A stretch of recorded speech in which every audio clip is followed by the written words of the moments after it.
World top rankings ఉన్న యూనివర్సిటీస్లో ఎలాంటి IELTS రాయకుండా ఫ్రీ ఎడ్యుకేషన్ అండ్ స్కాలర్షిప్ అందుకోవాలంటే కాంటాక్ట్ విదేశ్ కన్సల్ట్స్.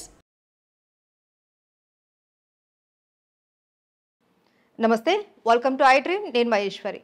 మనకి ఏదైనా ఆరోగ్య సమస్య వస్తే మనం ఎవరిని కలుస్తాం? ఒక అలోపతి డాక్టర్, ఆయుర్వేదం డాక్టర్, న్యాచురోపతి లేదా హోమియోపతి. కానీ నీళ్లతోటి కూడా అద్భుతాలు చేసి చూపిస్తాము అంటున్నారు ఈయన. పులరిన్ స్టోన్ అనే దాంతో ఈయన ఒక అద్భుతమైన మెడిసిన్ని తయారు చేసి ఎంతో మంది దీర్ఘకాలిక వ్యాధులతో బాధపడుతున్న వారికి నయం చేయడమే కాదు, వారికి పునర్జన్మ ఇచ్చాము అని కూడా చెప్తూ ఉన్నారు. ఆయన మనతో పాటు ఉన్నారు డాక్టర్ కోటేశ్వరరావు గారు. మరి వారితో మాట్లాడి ఏంటి ఈ పులరిన్ స్టోన్, దీని యొక్క చరిత్ర ఏంటి, దీని గురించి ఆయన అడిగి తెలుసుకుందాం. నమస్తే కోటేశ్వరరావు గారు. నమస్తే అమ్మా. ఏంటి సార్, డాక్టర్ అంటే మీరు పెద్దగా చదువుకోలేదని కూడా విన్నాము, 10th వరకే చదివాను అంటున్నారు, మరి డాక్టర్ కోటేశ్వరరావు అని అంటున్నారు, ఏంటి ఇది? అంటే ఏ విధంగా డాక్టర్? మీరు చెప్తున్నదైతే కరెక్టే అన్నమ్మా, మీరు విన్నది కూడా కరెక్టే.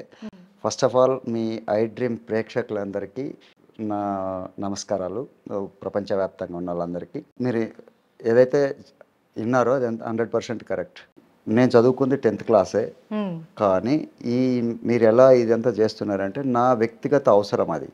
ఎందుకంటే నా కుటుంబంలో నా మేనల్లుడికి మస్కులర్ డిస్ట్రఫీ అనే ఒక జెనెటిక్ డిసీజ్ వచ్చింది. ఓకే. తర్వాత నేను మళ్ళీ తిరిగి మేనరిక చేసుకోవాల్సిన పరిస్థితి వచ్చినప్పుడు, అక్కయ్య బిడ్డనే చేసుకోవాల్సి వచ్చినప్పుడు, మళ్ళీ మా ఫ్యామిలీలో మేల్ వాళ్ళకే క్యారీ అయ్యేదానికి ఆస్కారం ఉంది అని తెలుసుకున్నప్పుడు నాకు ఒక బాబు పుట్టాడు. మ్యారేజ్ చేసుకున్న తర్వాత వాడికి మెటాక్రోమెటిక్ లుకోడిస్ట్రఫీ అని ఇప్పుడు చెప్పిన ఈ 2 రకాల డిసీజెస్ కూడా ప్రపంచవ్యాప్తంగా ఎక్కడా కూడా పరిష్కారం లేదు, అంటే మెడిసిన్ ట్రీట్మెంటే లేదు. దీనికి ఏదో దగ్గర పరిష్కారం ఉంటుంది. ప్రతి సమస్యకి పరిష్కారం లేకుండా ఈ నేచర్లో ఏమీ లేదు. కానీ ఎతికే విధానంలో లోపం ఉందా, అసలు ఎక్కడుంది అనే దాని పాయింట్ ఆఫ్ వ్యూలో నేను జరుగుతున్నప్పుడు ఈ డిసీజెస్ అనేది జెనెటిక్ డిసీజెస్ కాబట్టి ఒక జన్యుపరమైన అంశాలకు సంబంధించిన విషయాల మీద వెళ్ళాలనే పాయింట్లో వెళ్ళాను. నేను ఇలా రావడానికి మీ అందరికి పరిచయం కావడానికి కారణం పునాదులు అక్కడ పడినాయి అనమాట. ఎందుకంటే ఒక అవసరము, దానికి ఒక రకమైనటువంటి ఉత్సాహము, ఆసక్తి తోడవడం వల్ల నేను ఇవాళ మీ ముందు ఇలా కూర్చోగలిగాను. దాని అంటే కష్టపడితే మనం ఏదైనా తెలుసుకోవాలని అనుకున్నప్పుడు కావాల్సిన సర్టిఫికెట్స్ లేకపోతే డిగ్రీ క్వాలిఫికేషన్స్ ఇవన్నీ అవసరం ఏం లేదు. ఏదైనా ఒక విషయాన్ని తెలుసుకొని చూడడం ద్వారానో లేకపోతే వినడం ద్వారానో చదవడం ద్వారానో తెలుసుకుని దాన్ని అర్థం చేసుకోగలిగే కెపాసిటీ ఉంటే మనిషికి చాలు అనే ఆ ఒక్క క్వాలిటీని నన్ను నేను నమ్ముకొని స్వతహాగా ఈరోజు మేము ఈ విధంగా పరిచయం అవుతున్నాను. అంటే డాక్టర్ అన్నది మీకు మీరు ఇచ్చుకున్నారా, లేదంటే ఏదన్నా? లేదమ్మా, ఒక పాండిచ్చేరి నుంచి ఒక గ్లోబల్ పీస్ యూనివర్సిటీ అని నా రీసెర్చ్ని వీటన్నిటిని గుర్తించేసి ఆనర్ డాక్టరేట్. సో అలా డాక్టర్ కోటేశ్వరరావు గారు అయిపోయారు. రైట్ సార్, ఇప్పుడు చాలా రకాల వైద్య విధానాలు మనకు తెలుసు. అలోపతి, న్యాచురోపతి, హోమియోపతి ఇవి తెలుసు. లేదా ఇవి కాదు అని అంటే నెక్స్ట్ ఉన్నది ఏంటి అంటే ఎవరైనా మంత్రాలు, తంత్రాలు ఇవి.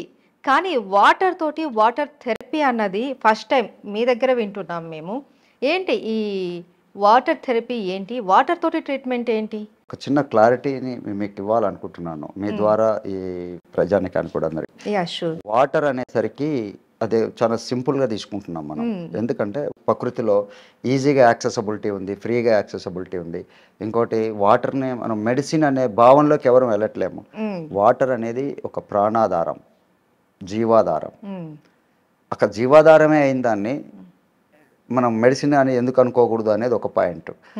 ఇంకొకటి ఏంటంటే అమ్మ, వాటర్ని దానికి ఉన్నటువంటి శక్తిని మనం అంచనా వేయటంలో కానీ అర్థం చేసుకోవడంలో కానీ మనకు కొంచెం లోపాలు ఉన్నాయని నా అభిప్రాయం.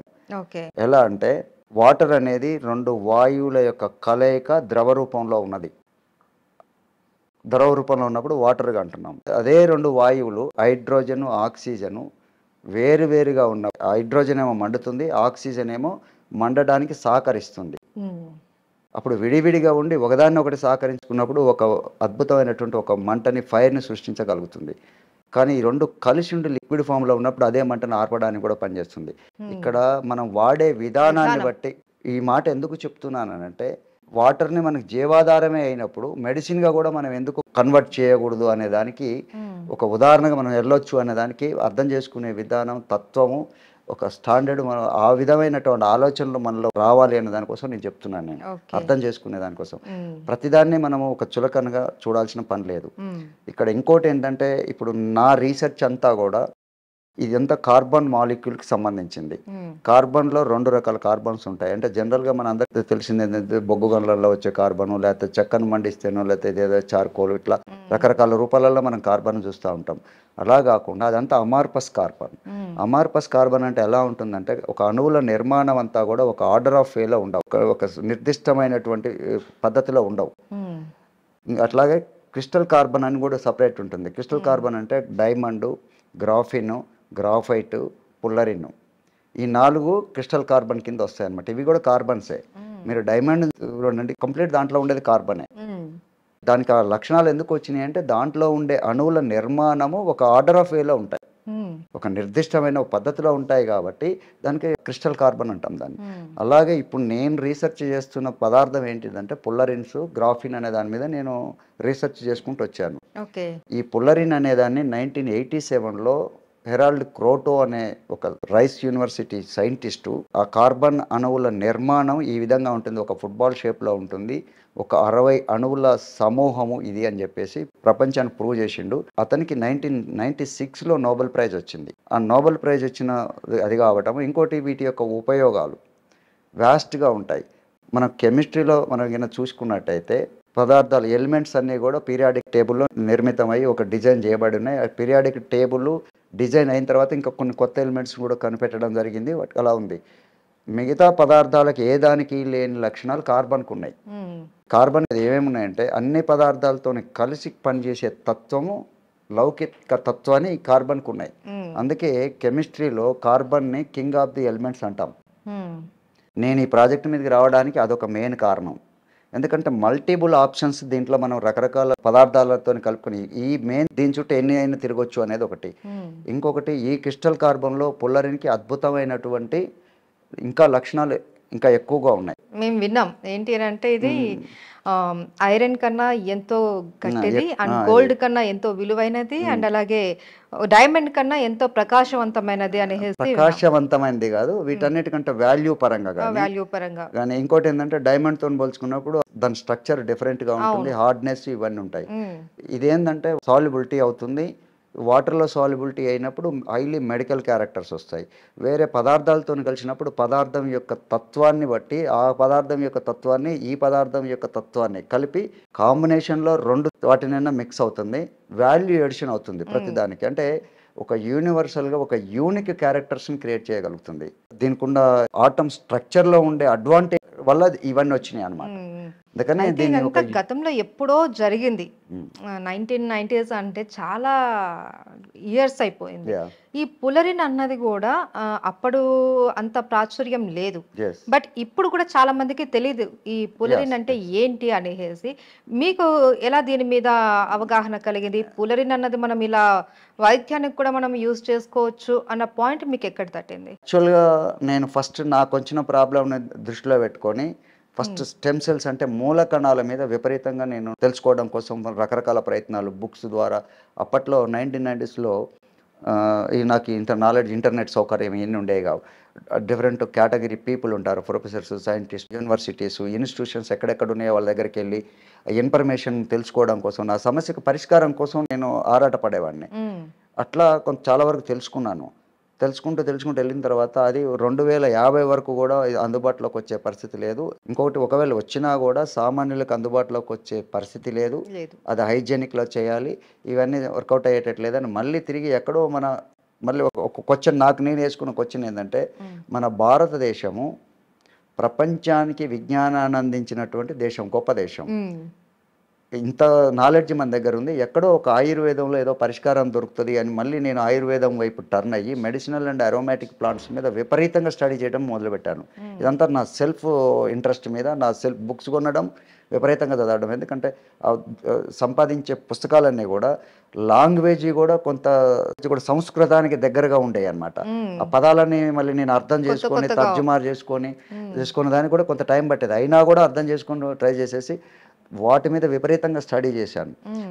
మళ్ళీ అనుకోకుండా మేము ఏదో బతకడం కోసం చేసే వ్యాపకంలో ఒక స్టోన్ పాలిష్ ఇండస్ట్రీ నేను రన్ చేసేవాడిని, స్మాల్ ఇండస్ట్రీ.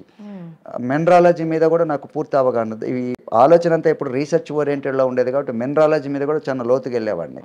ఒకవైపు ఆ ఇండస్ట్రీ రన్ చేసుకుంటే నా ప్రాబ్లంకి అవకాశం దొరికిన ప్రతిసారి ఎక్కువ టైం అంతా దీని మీద గడుపుతూ వచ్చేవాడిని. అట్లా మెడిసినల్ అండ్ అరోమాటిక్ మీద అవగాహన ఉంది, మినరాలజీ మీద అవగాహన ఉండటం వల్ల నాకు స్టెమ్ సెల్స్ మీద నాకు పరిష్కారం దొరకలేదు. వాటితోని మెడిసిన్ అండ్ అరోమాటిక్ ప్లాంట్స్ మీద వాటి దగ్గర దొరకలేదు.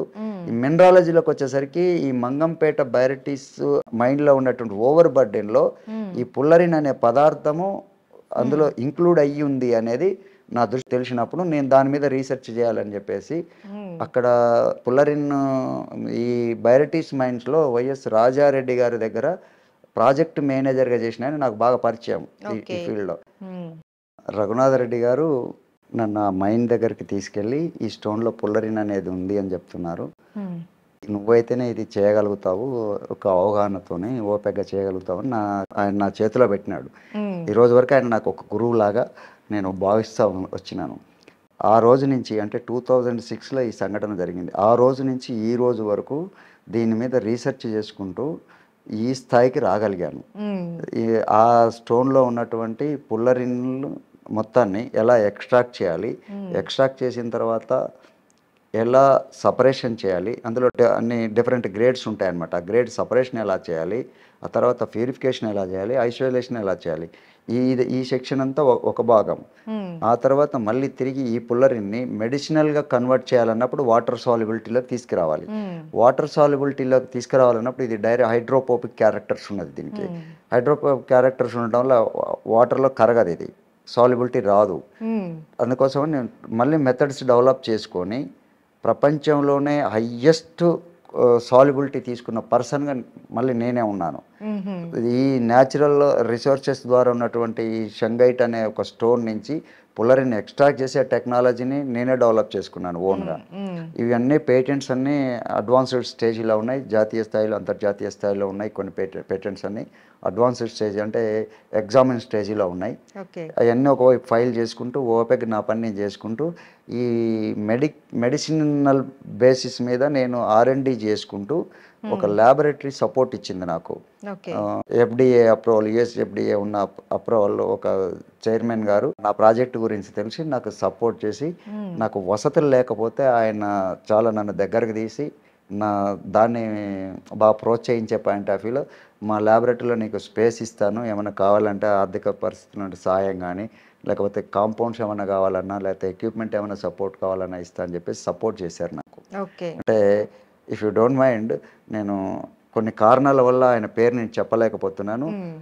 అంటే ఇది గవర్నమెంట్ త్రూ గానా లేకపోతే లేదు, ఇదంతా ప్రైవేట్ సెక్టార్. ఇదంతా నా ఆర్థిక పరిస్థితులు కానీ ఇవన్నీ స్తోమత లేకపోవడం వల్ల ఆయన నాలో ఉండే దాన్ని గుర్తించేసి ఈ రోజు వరకు కూడా ఈజ్ గాడ్ ఫర్ మీ. ఎందుకంటే నేను ఇవాళ మీ అందరి ముందు ఇట్లా నేను పరిచయం కావటానికి కానీ దీనికి నా ఆలోచనలన్నిటినీ నా ఉన్నటువంటి దీన్ని ఆచరణలో పెట్టి తీసుకొచ్చి మీ ముందు ప్రూవ్ చేసుకుంటూ రావడానికి బేసిక్ ఒక ఫినిషింగ్ టచ్ ఇవ్వడానికి చాలా హెల్ప్ వచ్చింది అక్కడ. ఆయన ఇచ్చిన సహాయ సహకారాలు ఇంకా ఎలాగ సపోర్ట్ చేసేవాడు అంటే నాకు ప్రతి నెల కుటుంబం గడవడానికి కూడా ప్రతి నెల 25,000 ఇంటికి పంపించేవాడు ఆయన పర్సనల్గా. దాన్ని అంత సపోర్ట్ చేసేసి ఈ ప్రాజెక్ట్ని ఇట్లా బతికిచ్చిండు అనమాట. అంటే వాళ్ళకు కొన్ని ఇబ్బందులు ఉంటాయి, మాకు ఆయన పేరు చెప్పలేకపోయినా కూడా మీ ఐ డ్రీమ్ ప్రేక్షకులందరి తెలిసే విధంగా ఆయనకు నా హృదయపూర్వక ధన్యవాదాలు. నా జీవితాంతం నేను రుణపడి ఉంటాను. అయితే ఇప్పుడు మనం ఏదైనా ఒక ప్రాజెక్ట్ చేసినప్పుడు, ఏదైనా ఒక వస్తువు కానీ ఏదైనా మనం ప్రజల్లోకి తీసుకెళ్ళినప్పుడు పేటెంట్ అన్నది చాలా అవసరం. సో మీరు ఇప్పుడు ఇంత పెద్ద ప్రయోగం నేను చేస్తున్నాను, ఇది జెనెటిక్ పరంగా వచ్చే వ్యాధులన్నిటికీ కూడా ఇది ఒక మంచి మందు, నాన్ జెనెటిక్ వ్యాధులకు కూడా, అన్ని రకాల వ్యాధులకు ఇది దీర్ఘకాలిక వ్యాధులకు కూడా ఉపయోగపడుతుంది అనేసి మీరు చెప్తున్నారు. ఇంత పెద్ద ప్రాజెక్ట్కి పేటెంట్ అనేది అవసరం. మరి మీకు ఆ పేటెంట్ ఉందా? ఆ పేటెంట్స్ అన్ని అప్లై చేసినాము. అడ్వాన్స్ స్టేజ్ లో ఉన్నప్పుడు మీరు దాన్ని ఎలా, మీరు ఆల్రెడీ ట్రయల్స్ చేసాము, కొంతమందికి ఇచ్చాము అనేసి అంటే పేటెంట్ ఈస్ డిఫరెంట్ అమ్మ. మనకున్నటువంటి ప్రాసెసింగ్ వీటికి సంబంధించేవి. ఈ డ్రగ్ కి సంబంధించిన పర్మిషన్స్ అనేది డిఫరెంట్. మరి వచ్చాయా డ్రగ్స్ కి సంబంధించిన డ్రగ్కి పర్మిషన్? సంబంధించినట్టు పర్మిషన్స్ అన్నీ కూడా డిఆర్డిఓ వాళ్ళు మనతోని నా ప్రాజెక్ట్ విషయాలన్నీ సతీష్ రెడ్డి గారి దృష్టికి వెళ్ళాయి నన్ను ఇంటర్వ్యూలు చేయటం వల్ల. డాక్టర్ సతీష్ రెడ్డి గారు డిఆర్డిఓ చైర్మన్గా చేసినారు. ఆయన ఇప్పుడు present technical adviser to defence minister central. Sir దృష్టికి వెళ్ళిన తర్వాత సార్ నన్ను పిలిపించి మాట్లాడినాడు, అసలు ఇదన్నీ కరెక్టేనా కాదా ఏంటి ఏం జరుగుతుంది అని. సార్ ఒక న్యూఢిల్లీ నుంచి nuclear medicine and science department నుంచి, director of nuclear science medicine department నుంచి ఒక టీంని పంపించాడు. నేను డెవలప్ చేసిన మెడిసిన్ అంతా అక్కడ ల్యాబొరేటరీలోకి వెళ్ళి టెస్టులు చేశారు. సెల్ కల్చర్ మీద టెస్టులు చేశారు, క్యాన్సర్ పాయింట్ ఆఫ్ వ్యూలో కానీ క్యాన్సర్ సెల్స్ మీద, వైరల్ సెల్స్ మీద, వీటన్నిటి మీద కూడా చేశారు. అద్భుతమైనటువంటి రిజల్ట్స్ వస్తాయి, అన్బిలీవబుల్ రిజల్ట్స్ వచ్చినాయి. వాటిని బేస్ చేసుకుని ఒకసారి చేస్తే ఇలా వచ్చింది, సేమ్ అదే రిపీట్ అవుతున్నాయి, ఇవన్నీ కూడా ల్యాబొరేటరీ స్కేల్లో అన్ని ప్రూవ్ అయిపోయినాయి. ఇప్పుడు గవర్నమెంట్ అంతా కూడా దీన్ని క్లినికల్ ట్రయల్స్లోకి వెళ్ళి రెగ్యులేటరీ అఫైర్స్, రెగ్యులేటరీ పర్మిషన్స్ ఇవన్నీ చూడడానికి ఇవన్నీ గవర్నమెంట్ కొంత ఫండింగ్ కూడా వాళ్ళే ఏర్పాటు చేసేసి వాళ్ళే దీన్ని, నాకు ఆర్థిక పరిస్థితులు స్థితిగతులు ఇవన్నీ లేవు అనే దాని మీద సార్ సతీష్ రెడ్డి గారికి అర్థమైంది. ఇవన్నీ నేను కూడా ఏమంటే ప్రైవేట్ పర్సన్స్కి ఇవ్వడం వల్ల ఏమవుతుంది, ఇది కమర్షియలైజ్ అవుతుంది, అందుబాటులో ఉండదు అనేది నేను చాలా వరకు ఇంట్రెస్ట్ పెట్టకుండా ఉన్నాను. నా ఇంటెన్షన్ ఆయనకు అర్థమైపోయింది, నేషన్కి ఏదో చేయాలనే కాన్సెప్ట్లో ఉన్నాడు. చాలామంది కంపెనీలు నాతో అప్రోచ్ అయినాయి, టెక్నాలజీని ముందుకు తీసుకెళ్ళి మేము ముందుకు వస్తామని. నేను ప్రైవేట్లో నాట్ ఇంట్రెస్టెడ్ అని ఎప్పుడైతే నేను చెప్పినానో ఈ విషయాలన్నీ ఆయన అర్థమైపోయినాయి. ఇంకా డిఆర్డిఓ వాళ్ళు అక్కడి నుంచి నాకు బాగా సహకరిస్తున్నారు. సతీష్ రెడ్డి గారు ఇచ్చే సహకారం చాలా అద్భుతంగా ఉంది. గవర్నమెంట్ సైడ్ నుంచి ఇవన్నీ క్లినికల్ ట్రయల్స్కి వెళ్ళడానికి సిద్ధంగా ఉన్నారు. అయితే ఇప్పుడు మీరు అడిగిన ప్రశ్న ఏంటంటే, దీనికి మీకు పర్మిషన్ లేవు కదా, మీరు లీగల్ గా ఎలా అప్రోచ్ అవుతున్నారు అనేది బిగ్ క్వశ్చన్. అది ఇక్కడ జరుగుతున్న విషయంలో ఏంటంటే, నేను ఎవరి దగ్గరికైనా వెళ్ళి ఈ మెడిసిన్ పలానా జబ్బుకి ఇలా పనిచేస్తుందని కానీ లేకపోతే ఎక్కడా కానీ నేను ఎవరి దగ్గరికి వెళ్ళి నేను పేషెంట్లను అప్రోచ్ కావట్లేదు. ఇక్కడ వస్తున్నది ఏంటంటే, వాలంటరీగా ఈ హాస్పిటల్లో డిఫరెంట్ కార్పొరేట్ హాస్పిటల్లో డిఫరెంట్ డిసీజెస్తో సఫర్ అయ్యి చివరి స్టేజీలో ఉండే ఇక హోప్ లేదు అని వచ్చే వాళ్ళంతా కూడా నా దగ్గరకు వచ్చి అప్రోచ్ అవుతున్నారు. దీని గురించి మాకుగా మేముగా సెల్ఫ్ పాయింట్ ఆఫ్ వ్యూలో వాళ్ళంతటా వాళ్ళుగా వచ్చి ఒక దీంతో వచ్చి మన అప్రోచ్ అయ్యి చివరి ప్రయత్నం చేస్తున్నారు. ఏమవుతుందంటే, దీంట్లో ఉండే మెడిసిన్లో ఉండే ఒక తత్వాన్ని బట్టి దీన్ని బట్టి ఎలాంటి సైడ్ ఎఫెక్ట్ లేకుండా రిజెక్ట్ చేసిన పీపుల్ అందరూ కూడా, ఇంక్లూడింగ్ అంటే చివరి స్టేజ్లో ఉండి, ఫర్ ఎగ్జాంపుల్ ఒక క్యాన్సర్ ట్రీట్మెంట్ని మనం తీసుకున్నట్టయితే కీమోథెరపీ చేయలేము, రేడియేషన్ థెరపీ చేయలేము, సర్జరీ చేయలేము, ఇంకా ఏమైనా చేయాలన్నా కూడా అవకాశం లేదు. లేదు, డెడ్లీ స్టేజ్, బతికితే వారం రోజులు బతుకుతారు, లేదంటే ఒక 10 days బతుకుతారు అన్నటువంటి సిచ్యువేషన్లో డిశ్చార్జ్ చేసుకొని బయటకు వచ్చినప్పుడు వాళ్ళు ఏం చేయాలో హోప్ లేదు. వాళ్ళు నా దగ్గరకు వచ్చి అప్రోచ్ అయినప్పుడు నా పాయింట్ ఆఫ్ వ్యూ నేనేం ఆలోచిస్తానంటే, ఒక వ్యక్తి ప్రాణాన్ని కాపాడడమే మెయిన్ ఇంపార్టెంట్. ఇక్కడ ఇది ట్రీట్మెంట్ మనం చేస్తున్నాం, నాకు అర్హత ఉందా లేదా, ఫస్ట్ ఆఫ్ ఆల్ నా అర్హతను ఒకటి క్వశ్చన్ వస్తుంది. రెండో పాయింట్ ఏమొస్తుంది, నేను ఇచ్చే మెడిసిన్కి అప్రూవల్స్ ఉన్నాయా లేవా అనే పాయింట్ ఒకటి వస్తుంది. ఇవన్నీ ఒక రకమైనటువంటి పెద్ద ప్రతిబంధకాలే. బట్ కానీ ఎవరికి వాళ్ళు స్వచ్ఛందంగా వచ్చి నాతోని అప్రోచ్ అయ్యి మేము ఇది తీసుకొని మేము బతకాలనుకుంటున్నాము అని అప్రోచ్ అవుతున్నప్పుడు ఖచ్చితంగా ఒక మనిషి జీవించే హక్కుని మనం సపోర్ట్ చేయాలి. ఆ పాయింట్ ఆఫ్ వ్యూలో నేను చేస్తున్నాను. ఇంకొకటి, నేను చేసేది కూడా ఒక ఫస్ట్ ఎయిడ్ అనుకుంటాను. నేను ఒక వ్యక్తి ఆపదలో ఉన్నప్పుడు, ప్రమాదంలో ఉన్నప్పుడు కాపాడడానికి డాక్టరే కావాల్సిన పని లేదు. ఇంకొకటి, మనం ఇస్తున్నది ఏమి పాయిజన్ కాదు. ఇంకోటి, నేను వాళ్ళ దగ్గరికి వెళ్ళి నేను వాళ్ళకి ఇది ప్రొవైడ్ చేసినప్పుడు వాళ్ళంతటా వాళ్ళే తీసుకెళ్ళి ఇంట్లో వాళ్ళ కుటుంబ సభ్యులు వాళ్ళ ఇంట్లోనే వాళ్ళే వాడుకునే విధంగా ఉంది. ఇది నేను హాస్పిటల్లో పడుకోబెట్టో, వాళ్ళకి ఇంజెక్షన్స్ చేసో, లేకపోతే టాబ్లెట్స్ చేసో, వాళ్ళ మీద రకరకాల ఎక్స్పెరిమెంట్లు చేసే స్థితి కాదు ఇది. ఇప్పుడు మీరన్నట్టు అలా చేసినప్పుడు చట్టవిరుద్ధమే. ఇప్పుడు ఫస్ట్ పాయింట్ ప్రయారిటీ ఏంటి, ఏ వ్యక్తి అయినా చావు బతుకుల్లో ఉన్నప్పుడు సెల్ఫ్ దాంతో వాళ్ళంతటా వాళ్ళు ఇండిపెండెంట్గా మనతో వచ్చి అప్రోచ్ అయినప్పుడు, వాళ్ళు ఒక ప్రాణాపాయ స్థితిలో ఉన్నప్పుడు అతను జీవించే హక్కుని ప్రొటెక్ట్ చేయడం యాజ్ ఎ పౌరుడిగా నా ధర్మం, అది బాధ్యత. అది జస్ట్ లైక్ ఒక ఫస్ట్ ఎయిడ్ లాగానే నేను ఫీల్ అవుతాను. అది నా దగ్గరకు వచ్చినంతసేపు ఫస్ట్ ఎయిడ్. అది అట్లనే ఫీల్ అవుతున్నాను. అంతేగాని దీన్ని ఏదో వ్యాపార రూపంలో వెళ్ళాలి, లేకపోతే లైసెన్స్లు ఉన్నాయా లేవా ఇవన్నీ అని అనుకుంటుంటే ఈ రోజు వరకు ఒక 10,000 మంది సస్టైన్ అయినారు. ఈ 10,000 ప్రాణాలు బతికేవి కావు కదా, లైఫ్ లీడ్ చేసేవాళ్ళు కాదు కదా, ఇంతమంది జీవితాలని మద్దతు ఇవ్వగలిగినాం మనం. అయితే ఏంటి అంటే ఏదన్నా ఒక ట్రీట్మెంట్ ఇవ్వాలి అంటే మెయిన్ అంత క్రానిక్ ప్రాబ్లంలో ఉన్న వాళ్ళకి పేరు మోసిన డాక్టర్లే మేము ప్రాణాలు కాపాడలేము అన్న సిచ్యువేషన్లో ఉన్నప్పుడు ఒక ట్రీట్మెంట్ ఇవ్వాలంటే చాలా డేర్ కావాలి. అలాంటి పర్సన్స్కి మీరు ట్రీట్మెంట్ ఇస్తాను అనేసి అంటున్నారు. అది ఏ విధమైన ట్రీట్మెంట్? అది వాటర్ థెరపీనా, లేకపోతే ఇక్కడ నాటు మందా, లేకపోతే ఏంటి దీన్ని ఏమంటారు? ఇది ఒక రకంగా చెప్పాలనుకుంటే అడ్వాన్స్డ్ ఇంకా 5-10 సంవత్సరాలు అయితే గానీ ప్రపంచంలో ప్రజలందరికీ అందుబాటులో రాదు.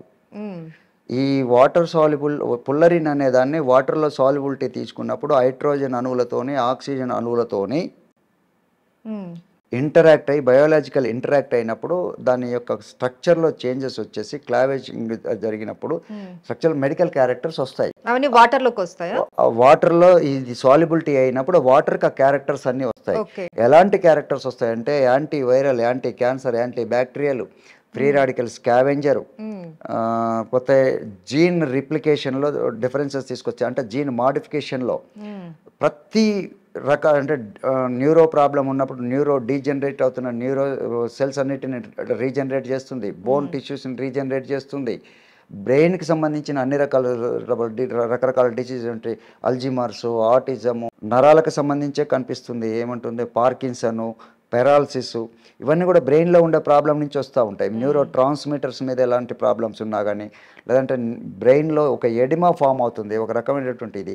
లివర్కి సంబంధించి all kind of liver cirrhosis కానివ్వండి, హెపటైటిస్కి సంబంధించి కానీ, hepatitis A, B, C, D ఇట్లాంటి ఈ హెపటైటిస్కి సంబంధించినవి కానీ, లేకపోతే లంగ్స్కి సంబంధించినవి అంటే పల్మనరీకి సంబంధించినవి కానీ, ప్యాన్క్రియాసికి సంబంధించినవి కానీ, కిడ్నీకి సంబంధించి అన్ని రకాల టిష్యూస్ని రీజనరేట్ చేయగలిగే సామర్థ్యం దీనికి వచ్చింది. అంటే మీరు అంటున్నారు జెనెటిక్, నాన్ జెనెటిక్, క్రానిక్ అన్ని రకాల బ్రెయిన్ నుంచి మన టోటల్ బాడీలో ఎక్కడ ఏ ప్రాబ్లం ఉన్నా కూడా మనిషిని రీబర్త్ చేయగలిగే శక్తి, పునర్జన్మ అనే అది. అవన్నీ నేను చెప్తున్న మాటలు కూడా కాదండి. ఈ పదార్థాన్ని వాటర్ సాల్యుబుల్ పుల్లరిని వాడటం వల్ల యాంటీ క్యాన్సర్ ప్రాపర్టీస్ ఉన్నాయని, యాంటీ వైరల్ ప్రాపర్టీస్, ఇప్పుడు నేను చెప్పిన అన్ని డిసీజెస్కి సంబంధించిన ప్రాపర్టీస్ ఉన్నాయని ప్రపంచవ్యాప్తంగా డిఫరెంట్ సైంటిస్టులు అంటే ఒక్కొక్కళ్ళు ఒక్కొక్క విభాగం మీద పనిచేసుకుంటూ, ఒకళ్ళు టాక్సిసిటీ మీద, ఒకళ్ళు కార్డియోవాస్కులర్ టిష్యూస్ మీద, ఒకళ్ళు పల్మనరీ డిసీజెస్ మీద, ఇంకొకళ్ళు ఎపిటోకి సంబంధించిన వాటి మీద, కొంతమంది బ్రెయిన్ వాటి మీద, కొంతమంది జెనెటిక్ ఇష్యూస్ మీద, కొంతమంది న్యూరో వాటి మీద, బోన్, ఇట్లా ఒక్కొక్క శాస్త్రవేత్తలు ఎవరికి వాళ్ళు ప్రపంచవ్యాప్తంగా దీన్ని ప్రూవ్ చేశారు. ఏమని? ఇది ఇలా వాడినప్పుడు ఇలా జరుగుతుంది అని ఎవరికి వాళ్ళు ఇండివిజువల్గా చేశారు. వీటన్నిటిని నేను స్టడీ చేసుకుంటూ నేను అర్థం చేసుకొని ఇవన్నీ చేయొచ్చు అని చెప్పి నేను ఇవాళ ఇంప్లిమెంట్ చేసేది. ప్రపంచవ్యాప్తంగా ఉన్న డాక్టర్లకు కూడా సాధ్యం కాని కొన్ని రకాల ఇది ఆల్రెడీ ప్రూవ్డ్ ప్రపంచం చేయగలను అంటున్నారు. లేదు, నేను ఒక మాట చెప్తున్నానండి. ఇదంతా కూడా ప్రపంచవ్యాప్తంగా ల్యాబొరేటరీల స్కేల్లో ఇవన్నీ laboratory in vitro and Vivo అది ఇంకా అప్రూవ్ అవ్వలేదు కదా. లేదు, ఒక మాట చెప్తున్నాను, ఆల్రెడీ క్లినికల్ ట్రయల్స్ కూడా అన్ని అయిపోయినాయి. ఈ బయట రాలేదుగా. ఒక్క నిమిషం అండి, మెడిసిన్ బయటకు వచ్చిందా రాలేదా అనే దానికి కారణం నేను చెప్తాను. నెక్స్ట్ స్టెప్ లో నేను వస్తాను. ఇప్పుడు ఇదన్నీ ఈ పుల్లరిన్ వాటర్ సాల్యుబిలిటీ తీసుకున్నప్పుడు మెడికల్ సెక్టార్లో ట్రీట్మెంట్ పాయింట్ ఆఫ్ వ్యూలో ఈ జబ్బులన్నిటిని నయం చేయొచ్చు ఎలాంటి సైడ్ ఎఫెక్ట్ లేకుండా అని చెప్పేసి ల్యాబొరేటరీ స్కేల్లో సైంటిస్టులు క్లినికల్ ట్రయల్స్ కూడా చేసి ప్రూవ్ అయినాయి. ఎట్ ద సేమ్ టైం ఇప్పటి వరకు మనకున్న మెడిసిన్ సామర్థ్యం అంతా కూడా మైక్రో లెవెల్ ఉండేది. ఇది ఏంటంటే నానో లెవెల్. నానో మీన్స్ ఏంటంటే 1 మిల్లీమీటర్లో 1000 వంతు అంటే వెళ్ళినప్పుడు ఎక్యుములేషన్, ఎలిమినేషన్ అనే రెండు ఉంటాయి. అంటే బాడీలోకి ఏదైనా పదార్థాన్ని ఇండ్యూస్ అయినప్పుడు, ఎక్యుములేట్ అయినప్పుడు అది మళ్ళీ ఎలిమినేట్ అవుతుందా కాదా అనే దాని మీద చాలా డౌట్స్ ఉండే. అవి 2018 వరకు ప్రపంచవ్యాప్తంగా ఈ సిస్టమ్ మీదనే చాలా చర్చలు, ప్రయోగాలు నడిచి 2018లో US FDA అప్రూవల్స్ ఇచ్చింది. Nano materials and nano carbon materials మీద కూడా ఇచ్చింది. అప్పటి వరకు ఈ మెడిసిన్ ఎక్కడ వాడకూడదు అనే దాని మీద రిస్ట్రిక్షన్స్ ఉన్నాయి. బట్ ఇప్పుడు FDA అప్రూవల్స్ కూడా ఫ్రీ అయిపోయింది కాబట్టి అన్ని దీన్ని వాడొచ్చు అనే దాన్ని FDA అప్రూవల్స్ అయిపోయింది, అనౌన్స్ చేసింది. అయిపోయిన తర్వాతనే దీని మీద ఉధృతమైంది. అయితే ఇది ఇంతవరకు పబ్లిక్లోకి ఎందుకు రాలేదనంటే ల్యాబొరేటరీ స్కేల్లో ప్రయోగాలు చేయడానికి కావాల్సినంత మెటీరియల్ అందుబాటులో ఉంది. క్వాంటిటీ లిటిల్ క్వాంటిటీలో తయారు చేసిన దాన్ని చేసేస్తున్నారు. ఇది ట్రీట్మెంట్ పాయింట్ ఆఫ్ వ్యూలో ఒక డ్రగ్గా ఉత్పత్తి స్థాయి పెంచుకోవాలన్నప్పుడు రా మెటీరియల్స్ డెప్సిటీ ఉంటుంది. దీని యొక్క కాస్ట్ ప్రభావం ఒకటి ఉంది. దీన్ని ఉత్పత్తి చేసే స్కేలబిలిటీ అనేది ఒక ఇన్ఫ్లుయెన్స్ చేస్తుంది. వీటన్నిటిని నేను నా దాంట్లో నేను స్కేలబిలిటీని, వయబిలిటీని, ఈజీగా ప్రాసెస్ చేసే విధానాన్ని, ఈ 3 పాయింట్లలో నేను నా ఎక్స్పెరిమెంట్లలో నేను ఒక పక్క ప్రొడక్షన్ పాయింట్ ఆఫ్ వ్యూలో తీసుకురాగలిగినాను. దెన్ ఆఫ్టర్ దీన్ని వాటర్ సాల్యుబిలిటీ దాన్ని కూడా హై లెవెల్ సాల్యుబిలిటీ ఇంక్రీజ్ చేసుకొని కాన్సన్ట్రేషన్ లెవెల్స్ని ఇంక్రీజ్ చేసుకోదంటే కూడా నేను వరల్డ్ లెవెల్లో టాప్ లెవెల్లో ఉన్నాను. ఉండి నేను చేస్తున్న సందర్భంలో వీటన్నిటిని నేను ఎక్స్పెరిమెంట్స్ చేసుకుంటూ నా ప్రయోగాలు నేను చేసుకుంటూ మేము ల్యాబొరేటరీ స్కేల్లో చేసుకుంటున్నప్పుడు నన్ను ఒక టీవీ ఛానల్ వాళ్ళు వచ్చి నన్ను ఇంటర్వ్యూ చేశారు నా ల్యాబ్ బ్యాక్గ్రౌండ్లో నా గురించి తెలుసుకొని. అది తెలిసిన తర్వాత నా దగ్గరికి వీళ్ళందరూ ఎమర్జెన్సీ పాయింట్ ఆఫ్ వ్యూలో వస్తున్నప్పుడు ఈ పేషెంట్లను డీల్ చేయడం నేను ఎమర్జెన్సీ పాయింట్ ఆఫ్ వ్యూలో డీల్ చేస్తున్నా. ఇది వ్యాపారం చేయాలి, దీన్ని ఏదో చేయాలనే కాదు. ఈ రోజు వరకు కూడా ఎవరైనా నా దగ్గరకు వచ్చి నాకు ఈ విధంగా ఉంది అండ్ ఇట్లా ఉంది, మేము ఎక్కడ ట్రీట్మెంట్ తీసుకోలేని పరిస్థితిలో ఉన్న వాళ్ళు వచ్చి వాళ్ళు నాతో అప్రోచ్ అయితే తప్ప నేను ఎవరికి కూడా నేను ఎక్కడ అడ్వర్టైజ్మెంట్లు ఇవ్వటం కానీ లేకపోతే నేను చేయటం అని కానీ నేనేమి చేయట్లేదు. వీటన్నిటిని గుర్తించి ఒక పాండిచ్చేరిని బ్రాంచ్ చేసుకున్నటువంటి గ్లోబల్ పీస్ యూనివర్సిటీ అనేవాళ్ళు నాకు ఒక డాక్టరేట్ ఇచ్చినారు, ఆనర్ డాక్టరేట్ కూడా. ఈ సర్వీసెస్ని, దీన్ని, రీసెర్చ్ని దీన్ని గుర్తించి అది ఆనర్ డాక్టరేట్. మనం ట్రీట్మెంట్ చేసే ప్రొఫెషనల్కి సంబంధించింది కాదు అది. ఈ ట్రీట్మెంట్కి సంబంధించినవన్నీ కూడా క్లినికల్ ట్రయల్స్ పాయింట్ ఆఫ్ వ్యూలో ల్యాబొరేటరీ స్కేల్లో DRDO అని ప్రూవ్ చేసుకుంటూ వస్తుంది.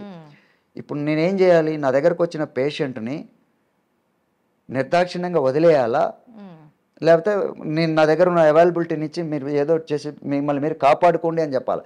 ఇక్కడ నేను ట్రీట్మెంట్ చేయట్లేదు. నేను తయారు చేసి ఇస్తున్నటువంటి దీన్ని, ఈ కాంపౌండ్ని వాళ్ళంతటా వాళ్ళే సెల్ఫ్గా వాడుకొని వాళ్ళే ట్రీట్మెంట్ చేసుకొని వాళ్ళు కాపాడుకుంటున్నారు. ఇక్కడ మొత్తం మీ బృందం ఎంతమంది? మీరు ఒక్కళ్ళేనా? నేను ఒక్కనే. ఇందులో ఏదైనా మనం ఒక రీసెర్చ్ చేస్తే దాని ఫార్ములాస్ మనకు తెలియాలి. స్టోన్ తీసుకొని వచ్చిన తర్వాత దాన్ని అలాగైతే ఇవ్వడానికి లేదు. వాటర్ లో మనం దాంట్లో అందులో రావాలి. దీనికి డాక్టర్ల యొక్క సహాయం కూడా అవసరం. అలాంటిది అలా ఏం లేకుండా మీరు ఒక్కళ్ళు ఎలా ఇదంతా చేయగలిగారు? అంటే మీరు చదువుకున్న వాళ్ళనంటే అది కాదు, 10th క్లాస్ చదివారు. చదువుకి టాలెంట్ కి సంబంధం లేదు, కానీ ఇది సైంటిఫిక్ గా కావాల్సింది. నేను ఆ పద్ధతిలోనే వస్తున్నాను, నేను అదే పద్ధతిలో నేను ఫాలో అవుతున్నాను. ఫార్ములాస్ అవి మీకు ఎలా తెలుసు? మీరు ఎవరైనా డాక్టర్ని అప్రోచ్ అవ్వాలి? లేదమ్మా, ఇప్పుడు డిఫరెంట్ ప్రతిదాన్ని తెలుసుకోవడం అనేది రకరకాల రూపాలలో ఉంటుంది. నేను ఈ ప్రాజెక్టుని 2006లో నేను టేకప్ చేసిన తర్వాత ఫస్ట్ నేను అప్రోచ్ అయిన పర్సన్ ఎవరంటే ARCA అని బాలాపూర్లో ఒక గవర్నమెంట్ ఆఫ్ ఇండియా ఒక ఆర్గనైజేషన్ ఉంది అంతర్జాతీయ స్టాండర్డ్స్తోని. అందులో కార్బన్ డిపార్ట్మెంట్ అని సపరేట్గా ఉంది. రీసెర్చ్ సెంటర్స్ అది గవర్నమెంట్ ఆఫ్ ఇండియా, అది ఒక ఇన్స్టిట్యూషన్. IICT లాగా ఎట్లనో ARCA అని ఒకటి ఉంది, అడ్వాన్స్డ్ మెటీరియల్స్ సైన్స్, దాని మీద జరుగుతూ ఉంటాయి. అక్కడ కార్బన్ డిపార్ట్మెంట్ అని సపరేట్గా ఉంది. అక్కడ PK జైన్ అని డిపార్ట్మెంట్ హెడ్. నేను ఫస్ట్ ఈ రాయిని తీసుకొని అతని దగ్గరికి వెళ్ళినప్పుడు అతను ఏమన్నాడంటే నువ్వేం చదువుకున్నావు అన్నాడు. ఆయన దగ్గరికి నేను రాయి తీసుకొని వెళ్ళి, సార్ ఇందులో పుల్లరిన్ ఉందని అంటున్నారు, అసలు ఉందా లేదా అనేది తెలుసుకోవటం ఒకటి, ఈ రాయిలో ఉన్నటువంటి పుల్లరిన్ నేను ఎక్స్ట్రాక్ట్ చేద్దాం అనుకుంటున్నాను, నా ఆలోచన ఇది, దీని మీద మీరు ఏమైనా నాకు సలహా కానీ సాయం ఏమైనా చేయగలుగుతారని అడిగినప్పుడు మీరు ఏం చదువుకున్నారు అన్నాడు. సార్ నేను 10th క్లాస్ అన్నా. ఆయనకి అర్థమైంది. ఆయన నన్ను ఎలా అర్థం చేసుకున్నాడంటే నేను ఈజీ ఎర్నింగ్ అనో, అంటే ఈజీగా డబ్బు సంపాదించాలను, ఇది కాస్ట్లీ మెటీరియల్ కావడం వల్ల ఇదేదో నన్ను అపార్థం చేసుకున్నాడు. బిజినెస్ పరంగా ఏదో ఒక రకంగా ఆలోచించుకొని, మీరు నీకు చదువు సంధ్య ఏమీ లేదు, ఇదేమో మామూలు విషయం కాదు, ఇది ప్రపంచంలో ఇప్పుడు చాలా కొద్ది మందికి మాత్రమే తెలుసు, ఇది ఎక్కడ ఎవరెవరు విన్నా కూడా కొనేవాళ్ళు ఎవరు లేరు. దాని మీద 2006లో అంటే దీని గురించి అవేర్ అప్పుడు ఇంకా చాలా తక్కువ. దాన్ని ఆయన దృష్టిలో పెట్టుకొని నన్ను కొంచెం ర్యాష్ గా బిహేవ్ చేసి నా మీద గెట్ అవుట్, ఫూలిష్ గా మా టైం అంతా వేస్ట్ చేస్తారు అని అన్నప్పుడు నేను చాలా ఫీల్ అయ్యాను, చాలా డిస్టర్బ్ అయ్యాను. అక్కడ సెక్యూరిటీ అంతా ఎలా ఉంటుందంటే మామూలు సెక్యూరిటీ ఉండదు, అంటే పోలీస్కి సంబంధించిన ఫోర్సే ఉంటారు. లోపల ఉంటుంది, మళ్ళీ బయటకు వెళ్తే మళ్ళీ బయటకు రానియరు. 1 అవర్ అక్కడే తిరిగాను నేను. అక్కడ ఉన్న ఎక్విప్మెంట్స్ ఏమేమి ఎక్విప్మెంట్ అవైలబిలిటీ ఉన్నాయి అంటే డిఫరెంట్ కైండ్ ఆఫ్ ఎక్విప్మెంట్స్ ఏమేమి ఉన్నాయి అవైలబిలిటీ, అక్కడ రిసోర్సెస్, అక్కడ ఉన్నటువంటి మౌలిక సదుపాయాలు ఎలా ఉన్నాయి అని అన్నీ చూసుకుంటూ ఇది ఏదో రకంగా చూడాలి. అసలు ఎందుకు చదువుకి ఒక సర్టిఫికెట్ ఉంటేనే చదువుకు వాల్యూ ఇస్తారా, ఒక అర్థం చేసుకునే తత్వం ఉంటే సరిపోతుంది కదా అని అప్పుడు ఆ రోజు నాకు నేను వేసుకున్న ప్రశ్న ఏంటంటే, ప్రపంచానికే విజ్ఞానాన్ని అందించిన దేశం భారతదేశం. ఒక తక్షశిల యూనివర్సిటీ, ఒక నలంద యూనివర్సిటీలు అంత గొప్ప యూనివర్సిటీలు ఉన్నాయి. ఈరోజు మనకున్నటువంటి పురాణాలు కావచ్చు, ఇతిహాసాలు కావచ్చు, మన ఆచారాలు, వ్యవహారాలు ఇవన్నిటి కూడా విజ్ఞానాన్ని బేస్ చేసుకొని ఉన్నాయి. వేదాలు వీటన్నిటిలో అంత విజ్ఞానమే కదా. ఇంత గొప్ప కంట్రీ ఒక జపాను, ఒక జర్మనీ, ఒక కొరియా ఇట్లాంటి చిన్న దేశాలు సాంకేతిక పరమైనటువంటి దాని మీద బేస్ అవుతున్నాయి. వీటన్నిటికంటే ఏం తక్కువ? ఒక చదువుకున్నోడే చేయాలని ఏముంది? దాన్ని అర్థం చేసుకునే తత్వం ఉంటే సరిపోతుంది కదా, సర్టిఫికెటే ప్రామాణికం కాదు కదా అనేది నాకు నేను వేసుకున్న ప్రశ్న వేసుకొని బయటకు వచ్చి ఆ రోజు నాకు నేను వేసుకున్నది ఏంటంటే, ఏదైనా ఒక విషయాన్ని మనం చదివినప్పుడు అందులో ఉండే మ్యాటర్ని అర్థం చేసుకోగలిగే స్థాయి ఉంటే సరిపోతుంది, కానీ సర్టిఫికెట్లు అర్థం చేసుకోలేనివాడికి సర్టిఫికెట్లు ఉన్న వేస్ట్ అని నాకు నేను దీన్ని సాధించాలి అని ప్రతినబూని 3 నెలలు రాత్రింబగళ్ళు కష్టపడి అది ఆ పుల్లరిని, ఆ రాయిలో ఉండే పుల్లరిని ఎక్స్ట్రాక్ట్ చేసి మళ్ళీ ఆయన టేబుల్ మీద పెట్టా. ఓకే. అప్పుడు ఆయన ఏమన్నాడంటే, ఇది ప్రపంచంలో ఎవరికి సరిగా తెలియదు, ఇది కొనేవాళ్ళు ఎవరు లేరురా బాబు అనిండు. అప్పుడు మళ్ళీ నాకు నేను పెట్టుకున్న ఛాలెంజ్ ఏంటంటే, ఇదే పుల్లరిని ఇక్కడే అమ్మాలి, నేను ప్రూవ్ చేయాలని మళ్ళీ నాకు నేను పెట్టుకొని ఇది రూపాన్ని మార్చి ఎలా అమ్మాలని అనుకున్నప్పుడు వాటర్ సాల్యుబుల్లోకి మార్చినప్పుడు మెడికల్ ఫీల్డ్లో వాడతారు అన్నప్పుడు అన్నిటికి వచ్చినప్పుడు నాకు కనెక్ట్ అయింది. నా ప్రాబ్లంకి నేను ఎదుర్కొన్న వాటికి వీటన్నిటి కనెక్ట్ అయిన తర్వాత ఆ రోజు నుంచి ఈ రోజు వరకు ఓన్లీ మెడికల్ ఫీల్డ్ని పట్టుకున్నాను. ఇదే పుల్లరిన్ కానివ్వండి, గ్రాఫిన్ కానివ్వండి, కార్బన్ నానో ట్యూబ్స్ కానివ్వండి, ఇవన్నీ ఒకే కేటగిరీ ఎలిమెంట్స్. ఇవన్నీ వీటన్నిటిని ఎలక్ట్రికల్స్లో వాడతారు, ఎలక్ట్రానిక్స్లో వాడతారు, మెటల్స్లో వాడతారు, పాలిమర్స్లో వాడతారు, డిఫెన్స్లో వాడతారు, స్పేస్లో వాడతారు, అన్ని రంగాలని ఆటోమొబైల్ సెక్టర్లో వాడతారు, ఎనర్జీ సెక్టర్ ఇవన్నిటిలో వాడతారు.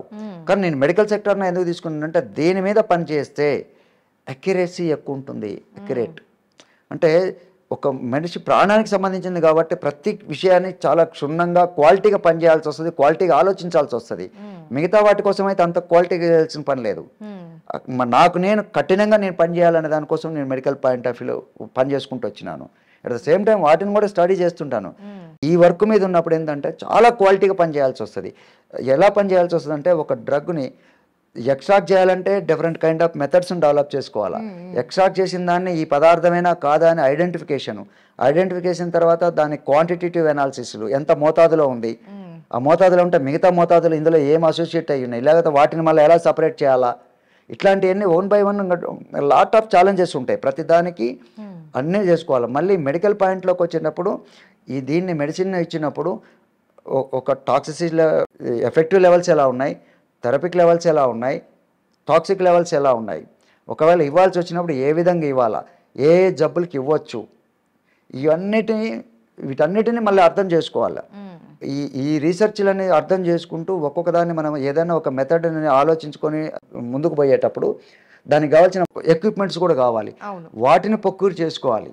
ఇట్లా 1 by 1 ప్రతిదీ. ఇంకోటి ఒక యాక్టివిటీ చేయటము, ఆ యాక్టివిటీలో నెక్స్ట్ మళ్ళీ ల్యాబొరేటరీలోకి వెళ్ళటము, ల్యాబొరేటరీలో ప్రూవ్ చేసుకోవటం. వాటర్ని డెవలప్ చేసుకున్నంటే ఈ వాటర్కి యాంటీ బ్యాక్టీరియల్ యాక్టివిటీ ఉందా, ఉంటే ఏ బ్యాక్టీరియాలను చంపుతుంది, ఎంత మోతాదులో చంపుతుంది, మళ్ళీ వెళ్ళి ల్యాబొరేటరీలో టెస్ట్ చేయాలి. అవి కూడా మళ్ళీ NABL అప్రూవల్ ఉన్న ల్యాబొరేటరీలో ఉన్నాయి. ఎందుకంటే అక్రిడేషన్ లేని ల్యాబొరేటరీలోకి వెళ్తే వాల్యూ ఉండదు. ఇప్పుడు ఆ ల్యాబొరేటరీలకి గవర్నమెంట్లో గుర్తింపు ఉండాలా. ఇట్లా ప్రతిదీ ప్రూవ్ చేసుకుంటే ఒక్కో దానికి డాక్యుమెంటేషన్ ప్లస్ నా ఆలోచన, నా కష్టము ఇదంతా తీసుకుంటూ ఒక్కోటి. సో ఇప్పుడు మీ రీసెర్చ్ అంతా ఒక డాక్యుమెంటేషన్ లాగా ఉందా? హైలీ ప్రతిదానికి ప్రూఫ్స్ ఉన్నాయి. ఇంకొకటి కూడా ఏంటంటే, రీసెర్చ్ అంతా కంప్లీట్ అయ్యి మీరు అనుకున్న అవుట్పుట్ రావడానికి, ఆ కంప్లీట్ మెడిసిన్ రావడానికి ఎంత టైం పట్టింది? ఆల్రెడీ మెడిసిన్ అంతా అవుట్పుట్ వచ్చేసింది.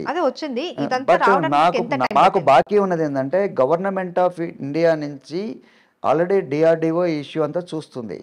నాకున్నటువంటి ఆర్థిక పరిస్థితులు కానివ్వండి, లేకపోతే నాకున్నట్టు వనరులను బేస్ చేసుకొని ఇది కోటేశ్వరరావు చేయలేడు అనే దాని మీద DRDO ముందుకు పోతుంది. దీన్ని పర్సనల్గా తీసుకుంటారు, ఇదంతా ముందుకు తీసుకువెళ్తుంది. ఇన్ విట్రో అయిపోయినాయి.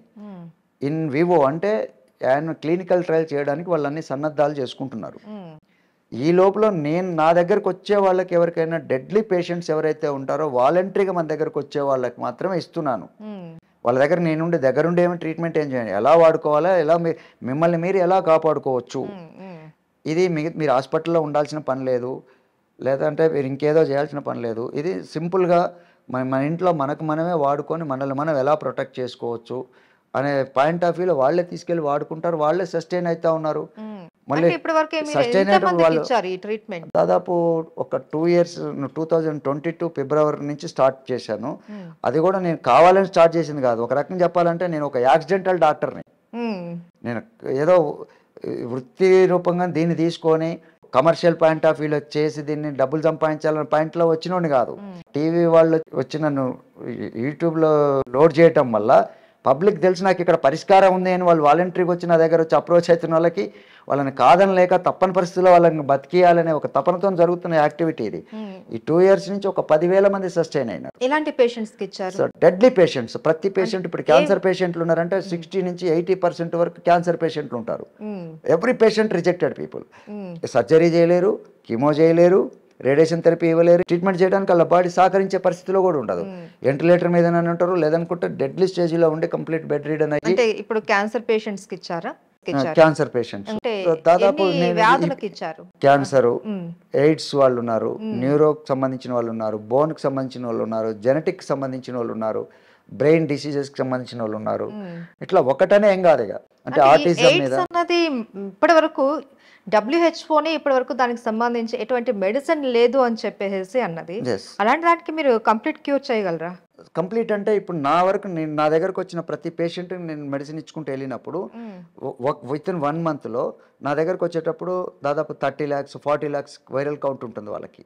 ఈ వైరల్ కౌంట్ 1 month లోపలనే దాదాపు బిలో డిటెక్టివ్ లెవెల్కి వస్తున్నాయి. అంటే బిలో డిటెక్టివ్ లెవెల్కి వచ్చింది అంటే కంప్లీట్ నెగిటివ్ కాదు అక్కడ.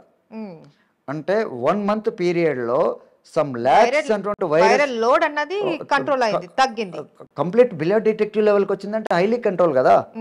DRDO నుంచి న్యూక్లియర్ సైన్స్ అండ్ మెడిసిన్ నుంచి వచ్చినటువంటి సైంటిఫిక్ టీమ్ కూడా సార్క్ COVID-19 మీద చేశారు. దాంట్లో ఎక్స్ట్రాడినరీ రిజల్ట్స్ వచ్చినాయి. వాళ్ళంతా అఫీషియల్ మెయిల్స్ మా కరెస్పాండెన్స్ అన్నీ ఉన్నాయి. ఇంకోటి 4 cancers లైనింగ్ మీద చేశారు, బ్రెస్ట్ క్యాన్సర్ మీద, లంగ్స్ క్యాన్సర్ మీద, బ్రెయిన్ క్యాన్సర్ మీద చేశారు. ఎక్స్ట్రాడినరీ రిజల్ట్స్ తీసి అన్ని రిపోర్ట్స్ అన్ని గవర్నమెంట్ ఆఫ్ ఇండియాలో ఉన్నాయి, director of nuclear medicine and science డిపార్ట్మెంట్లో. ఇవన్నీ పర్ఫెక్ట్, ఇవన్నీ ప్రూఫ్సే కదా. ప్రాక్టికల్గా వాళ్ళంతా నాతో అప్రోచ్ అయ్యి ప్రాజెక్ట్ ముందుకు తీసుకుపోతున్నారంటే ఇవన్నీ యథార్థంగా కదా జరుగుతూ ఉన్నాయి. ఇంకొకటి ఏంటంటే ఈ DRDO నుంచి కానీ వీళ్ళందరూ ఈ క్యూర్ అవుతున్న వాళ్ళు, ఇప్పుడు ఫర్ ఎగ్జాంపుల్ ఒక పర్సన్ వచ్చి నా దగ్గర వచ్చేసి ఒక cancer patient, deadly patient cure చేసుకుంటే ఆ పేషెంట్ ఇంకొకరికి చెప్తారు. నేను ఎక్కడ ప్రచారం చేయాల్సిన పని లేదు. ఇవాళ నా పరిస్థితి ఎలా ఉందంటే ఉదయం నుంచి సాయంత్రం వరకు ఇట్లాంటి వచ్చే పేషెంట్లు రోజు కనీసం ఒక 4-5 ఈ విధంగా ఆల్ ఓవర్ ఇండియా నుంచి వాళ్ళకి ఎవరో చెప్తారు, లేదంటే కొంతమంది యూట్యూబ్ని ఫాలో అవుతారు. ఇది చూసేసి వాళ్ళు ఉన్న స్థితిని, ఇంకా డెడ్లీ పేషెంట్లని వీళ్ళందరినీ ఇట్లా వచ్చి ముందుకు పోతున్నదే ప్రతిదీ కూడా. అయితే ఇప్పుడు మన ఇండియా వైజ్ తీసుకుంటే ఇట్లా క్రానిక్ ప్రాబ్లమ్స్తో బాధపడే వాళ్ళు కొన్ని లక్షల మంది ఉన్నారు. So as per Indian statistics health department statistics ప్రకారం కొత్తగా డిటెక్ట్ అవుతున్నటువంటి కేసులు 14 లక్షల కేసులు.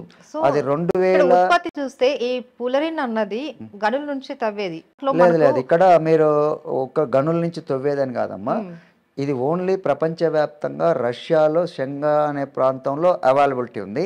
అట్ ద సేమ్ టైం మళ్ళీ మన ఆంధ్రప్రదేశ్లో మంగంపేట, అన్నమయ్య జిల్లా అన్నమయ్య జిల్లా అనుకుంటాం ఇప్పుడు, మంగంపేట బైరటిస్ మైన్స్ లో ఓవర్ బర్డెన్ గా ఉంది. అది ఓవర్ బర్డెన్, దాని కింద బైరటిస్ ఉంది. ఆ బైరటిస్ తీసిన ఆ బైరటిస్ వెలికి తీయటం కోసం దీన్ని ఇప్పటి వరకు 80 million tons ఓవర్ బర్డెన్ తీసి పక్కన పడేసి. ఇప్పుడు మీకు అందుబాటులో ఉన్న ఉత్పత్తి ఎంత? ఇప్పుడు నేను డెవలప్ చేసింది ఏంటంటే ఈ స్టోన్ నుంచి ఎక్స్ట్రాక్ట్ చేసేది ఒక భాగము. ఇంకా నేను డెవలప్ చేసింది ఏంటంటే 1 ton వేస్ట్ కార్బన్ నుంచి, ఆర్గానిక్ కార్బన్ నుంచి 15 kg పుల్లరిని ఎక్స్ట్రాక్ట్ చేయగలను. 1 kg పుల్లరిన్ కాస్ట్ 100 crores. దాని కాస్ట్. ఇంత కాస్ట్లీ ఉన్న పులరిన్ ని మీరు ప్రజలకు ఇవ్వడము అంటే మీరు ఎలా ఇస్తున్నారు అంటే అంటే మీరు కూడా ఇక్కడ కమర్షియల్ గా ఒకటమ్మా, గ్రామ స్కేల్లో చేసేది వేరు. నేను ఇక్కడ స్కేలబిలిటీ, వయబిలిటీ అండ్ ద వర్కబిలిటీలో ఈజీ వర్కబిలిటీ అంటే ప్రాసెసింగ్లో ఈజీ చేసుకోగలిగి వీటన్నిటిని తీసుకురాగలిగాను. దానివల్ల ఇవాళ ఇప్పుడు ఒక నెలకి నేను ఈరోజు వేస్ట్ కార్బన్ నుంచి 15 కిలోల పుల్లరిని ఉత్పత్తి చేసే టెక్నాలజీని నేను డెవలప్ చేశాను, కన్వర్ట్ చేసి నేను ప్రూవ్ చేశాను ఏఎన్ఏ ల్యాబొరేటరీలో. ఇప్పుడు అదే మంగంపేట బయోటిక్స్ మైన్స్లో నుంచి వచ్చే వేస్ట్ ఓవర్ బర్డెన్ నుంచి 1 టన్ను నుంచి 1.5 kg వస్తుంది. ఓకే, 10 times ఇంక్రీజ్ అయింది కదా ఇక్కడ. ఇప్పుడు నాకు ఇక్కడ కాస్ట్ వయబిలిటీ, ప్రొడక్షన్ ఇంక్రీజ్ అయింది. ఇంకోటి వర్క్ కూడా ఈజీ, ప్రాసెసింగ్లో కూడా ఈజీ మెథడ్స్ నేను డెవలప్ చేసుకోగలిగినాను, షార్ట్ కట్స్లో, రిస్క్ తక్కువలో. ఇవన్నిటిని తగ్గించుకొని అది కూడా అవన్నీ పేటెంట్స్ దీని బేస్ మీద. ఇంకోటి ఏంటంటే దీని పుల్లరిని అమ్మాలి అని అనుకున్నప్పుడు డైరెక్ట్గా నేను మార్కెట్లోకి వెళ్ళాలంటే ఇంకా ఇండస్ట్రీస్ అన్నీ కూడా ల్యాబొరేటరీ, ఇప్పుడు నేను చెప్పిన అన్ని డిపార్ట్మెంట్లు, ఎలక్ట్రికల్ కావచ్చు, ఎలక్ట్రానిక్స్, మెటల్స్, అన్ని డిపార్ట్మెంట్ ఇంక్లూడింగ్ మెడికల్, ఇవన్నీ ల్యాబొరేటరీ స్కేల్ నుంచి అన్నీ అయిపోయిన తర్వాత ఇండస్ట్రీకి కన్వర్ట్ కావడానికి ఒక గ్యాప్ ఉంది. ప్రొడక్షను, స్కేలబిలిటీ, వయబిలిటీ, ఇవన్నీ కాస్ట్ ఎఫెక్టివ్, వీటన్నిటి మీద ఈ గ్యాప్ను నేను ఫుల్ చేస్తున్నాను. ఇంకా నేను ప్రపంచానికి నా దగ్గర అవైలబిలిటీ ఉందని తెలవాలి కదా. ఇవన్నీ ఇప్పుడు నేను ప్రూవ్ చేసుకుంటూ వచ్చేస్తున్నాను. నేను రెడీ టు మార్కెట్ కున్నాను. ఇంకోటి ఏదైనా ఉంటుంది, ఒక దాదాపు 1 kg-1.5 kg వరకు నేను డెవలప్ చేసింది ఉంది. ఓకే, దాన్ని నేను పైలట్ ప్లాంట్లో నేను చేసుకుంటూ వచ్చేసి ఇప్పుడు నేను నెలకు ఒక 15 కిలోల పుల్లరిని ఉత్పత్తి చేయగలిగి, అదే గ్రాఫిన్ అయితే టన్నుల వైజ్గా గ్రాఫిన్ ఉత్పత్తి చేయగలిగే స్థాయికి వెళ్ళగలిగాను. ఆ ప్రాజెక్టును కూడా పైలట్ ప్లాంట్ అది కూడా మనీతో కూడుకున్నదే కదా. మనీ 1 crore అయింది నాకు. 1 crore 1 crore ఓన్లీ ఒక పైలట్ ప్లాంట్ చేయడానికి ఈ 6 నెలల్లో 1 crore ఖర్చు పెట్టాను. మరి ఎలా చేస్తారు? మీకేమో ఇవన్నీ ఇంకా నాకు నేను డెవలప్మెంట్ లేదు అనేసి అన్నారు. ఇప్పుడు కొంత డెవలప్మెంట్ వచ్చిన తర్వాత ఈ ప్రాజెక్ట్ ముందుకు పోతున్నప్పుడు నన్ను బిలీవ్ చేసే వాళ్ళు కూడా ఉంటారుగా, ఫ్రెండ్స్. కొంత ముందుకెళ్ళరా బాబు, ఇదంతా వరల్డ్ క్లాస్ జరుగుతూ ఉంది, ముందు బిలీవ్ చేసే వాళ్ళు కూడా ఉంటారు. కొంత నాకు నేను ఎర్నింగ్స్ కూడా కొంత నేను బతుకుతున్నాను, పబ్లిక్ని బతికేయగలుగుతున్నాను. ఇవన్నీ కూడా నాకు లాట్ ఆఫ్ ఆపర్చునిటీస్. ఇవాళ నాతో నేను డెవలప్ చేస్తున్న టెక్నాలజీకి డిఫరెంట్ ఇండస్ట్రీస్ అన్ని కూడా నాకు ఆఫర్స్ ఇవ్వడానికి సిద్ధంగా ఉన్నాయి. ఎందుకంటే ఎలక్ట్రికల్ మీరేమన్నా వాటికి ఏమన్నా ఇంతవరకు నేను ఎవరితో సైన్ చేయలేదు. ఎందుకంటే నాతోని అప్రోచ్ అయిన వాళ్ళలో గ్రేట్గా నేను ఫీల్ అయ్యేది ఏంటంటే 2019లో విజయవాడ నోవాటెల్లో ఒక మీటింగ్ జరిగింది అదాని వాళ్ళతోని, ఈ ప్రాజెక్ట్ చేద్దాము అని. ఇండియా హెడ్, వాళ్ళ బిజినెస్ ఎక్సలెంట్ హెడ్ ప్రభు ధూళిపాల, ఏపీ తెలంగాణ హెడ్ అంజిరెడ్డి గారు, వీళ్ళిద్దరు నాతో మీటింగ్లు పెట్టారు. ఇది అంతా కలిసి చేద్దాము, మీతో అసోసియేట్ అయ్యని. ఐఎమ్ నాట్ ఇంట్రెస్టెడ్, నేను మీతో చేయాలనుకోవట్లేదు. ఏదైనా ఉంటే నేను గవర్నమెంట్తో అసోసియేట్ అయ్యి గవర్నమెంట్ ఆఫ్ ఇండియాతోనే చేద్దాం అనుకుంటున్నాను. ఒక విషయం చెప్తాను, ఇక్కడ ఒక పాయింట్ చెప్తాను. నేను అతి మామూలు మనిషిని. నేను నాతోనే బిజినెస్ డీల్ మాట్లాడటానికి గౌతమ్ అదాని రాలే. నా పాయింట్ ఆఫ్ వ్యూలో నేను నా టెక్నాలజీకి నేను ఓనర్ని. ఆ ఇండియా హెడ్ అయ్యి ఉండొచ్చు, ఇండియా మొత్తానికి బిజినెస్ ఎక్సలెంట్ హెడ్ అయ్యి ఉండొచ్చు ప్రభు ధూళిపాల. గౌతమ్ అదాని 1 గంట తర్వాత నువ్వు ఉద్యోగం నుంచి వెళ్ళిపోమంటే వెళ్ళిపోతే ఆయన పరిస్థితి ఎక్కడ ఉంటుంది? గౌతమ్ అదానికి నేను ఎవరో తెలియదు. నా టెక్నాలజీతో ఎంఓఏలు చేసుకున్న తర్వాత నేను గౌతమ్ అదాని దగ్గరికి వెళ్ళాలంటే నా అపాయింట్మెంట్ దొరుకుతుందా? నాకు ద పాసిబిలిటీస్, కంఫర్టబిలిటీస్ ఇవన్నీ కూడా చూసుకోవాలి కదా. వాళ్ళతోని ఒక కంపెనీతోని, గౌతమ్ అదాని లాంటి అంత పెద్ద కంపెనీతోని నేను ఆ టైఅప్ పెట్టుకుంటే నా స్థాయికి నేను ఆయనలో ఎదిరించగలుగుతానా? మోనోపోలీ అంటే ఎట్లుంటది? నన్ను నేను ఆత్మహత్య చేసుకున్న పరిస్థితి వస్తుంది. అంత అవసరమా నాకు? సక్సెస్ అనేది నా స్థాయికి అదానితోని, గౌతమ్ అదానితోని కలిసి వ్యాపారం చేస్తే సక్సెస్ కాదు. ఆ ఆపర్చునిటీతో కూర్చొని మీటింగ్ లో కూర్చున్నప్పుడే నేను సక్సెస్ అయినా. That is important. That is important. Yes, నా కోసము ఉదయం ఫ్లైట్ టికెట్ క్యాన్సిల్ చేసుకొని ఈవినింగ్ మార్చుకొని వెయిటింగ్ చేసి నోవాటెల్లో ఫస్ట్ మీటింగ్ నాతో నడుపుతున్నప్పుడు అసలు నేనేనా, అదాని స్థాయి ఏంటి, అదాని గ్రూపు ఇదేంటి అని అనుకున్నప్పుడు నేను చేస్తున్న నా కష్టానికి నా మీద నాకు ఎంత నమ్మకాన్ని ఇస్తుంది. నేను అదానితోని ఆ గ్రూప్తోని మీటింగ్లో కూర్చున్నప్పుడే నేను సక్సెస్, ప్రపంచాన్ని నేను గెలిచిన ఒక ఫీలింగ్ వచ్చేసింది. నేను ఎందుకు భయపడాలి? ఇంకొకటి ఏంటంటే ఇది డిఫెన్స్లో ఒక అద్భుతమైనటువంటి డిఫెన్స్కి బుల్లెట్ ప్రూఫ్ జాకెట్స్ మొత్తం దీంతోనే తయారైతాయి. ఎవ్రీ బూట్స్ కానీ ఇది కానీ దానికి సంబంధించి వెహికల్స్లో different kind of military vehicles అన్నిటిలో మిక్స్ అయినప్పుడు ఇది వచ్చేస్తుంది. విమానాలలో కలిపి ఇప్పుడు టంగ్స్టన్ ప్లస్ అల్యూమినియంతో తయారు చేస్తున్నప్పుడు దీన్ని యాడ్ చేసినప్పుడు ప్రతికూల వాతావరణాలను కూడా ఎదుర్కొనే శక్తి వస్తుంది. ఈ ఉరుములు మెరుపులు ఇట్లాంటి ప్రతికూల వాతావరణాలను కూడా ఎదుర్కొనే శక్తి వస్తుంది. ఇంకా దీన్ని సపరేట్ దీన్ని మెరు చేసేసి మెటల్స్ అనే కొన్ని పదార్థాలు ఉంటాయి, వాటితో దీన్ని కలిపి మిక్స్ చేసేసి పెట్టినప్పుడు రాడార్ కూడా మన యుద్ధ విమానాలను గుర్తించకుండా ఉండే స్థాయిలకు ఉంటాయి. ఇది మన దేశానికి చాలా అవసరం. ఇది ఇట్లాంటి టెక్నాలజీని ఇట్లాంటి వాటిని అన్నీ తీసుకెళ్ళి ఒక ప్రైవేట్ వ్యక్తి చేతిలో పెడితే ఎలా ఉంటుంది? ఒక భారతీయుడిగా నాకు ఇష్టం లేదు, ఒక జాతీయవాదిగా. సో ఇది మెడిసిన్ పరంగానే కాదు, ఇంకా వేరే విధంగా కూడా ఇప్పుడు ఇది ఒక కంప్యూటర్ రంగంలో ఎలక్ట్రానిక్ రంగంలోకి వచ్చేసి ఇప్పుడు సిలికాన్ వాడుతున్నారు. సిలికాన్ ప్లేస్ లో దీన్ని వాడినప్పుడు మైక్రో చిప్ సైజ్ అంతే ఉంటుంది, కానీ స్టోరేజ్ కెపాసిటీ 1000 టైమ్స్ ఇంక్రీజ్ అవుతుంది. ఇంకోటి ఇది సెమీ కండక్టర్ ఇండస్ట్రీ మొత్తాన్ని ఇన్ఫ్లుయెన్స్ చేయబోతుంది. ఏంటంటే సూపర్ కండక్టర్ ఇది. సో మీరు చెప్తున్నది వింటుంటే నాకు ఫ్యూచర్ లో ఈ పులరిన్ అన్నది చాలా యూస్ఫుల్, చాలా వాటికి మనకు డిఫెన్స్ పరంగా కావచ్చు. పులరిన్ అనే కాదు, నేను ఈ కార్బన్ మెటీరియల్ మీదనే దృష్టి పెట్టాను. కార్బన్ నానో ట్యూబ్స్, గ్రాఫిన్, పులరిన్స్, ఈ మూడింటిని నేను ఎంత కావాలన్నా ఉత్పత్తి చేయగలిగే స్థాయికి ఇప్పుడు ఇక్కడ ఉన్న అద్భుతమైన విషయం ఏంటంటే, ఒక అడ్వాంటేజ్ ఏంటంటే ప్రపంచవ్యాప్తంగా సాంకేతిక పరంగా అన్ని రకాల డిపార్ట్మెంట్లు, అన్ని రకాల విభాగాలలో ఏమైతే ఫీల్డ్లు చెప్పానో అన్ని ఫీల్డ్లలో ల్యాబొరేటరీ స్కేళ్లలో ప్రయోగాత్మకంగా అన్ని ప్రూవ్ అయినాయి. అది ఇండస్ట్రీగా కన్వర్ట్ కావాలన్నప్పుడు అవైలబిలిటీ ఉండాలి, పదార్థం కూడా అవైలబిలిటీ ఉండాలి, యాక్సెస్ అంటే comfortability, scalability, viability plus cost ఎఫెక్టివ్గా కూడా ఉండాలి. ఇంకోటి దీర్ఘకాలం అవైలబిలిటీ కూడా ఉండాలి.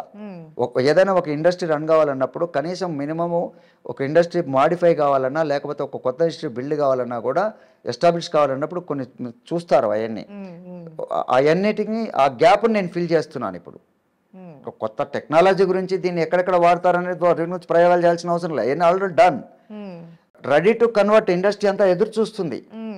ఎందుకంటే గ్లోబలైజేషన్ ఇంపాక్ట్ వల్ల, మారుతున్నటువంటి ప్రపంచంలో పోటీతత్వం వల్ల ప్రతి ఇండస్ట్రీ, ప్రతి రంగం కూడా మార్పుకి సిద్ధంగా ఉంది.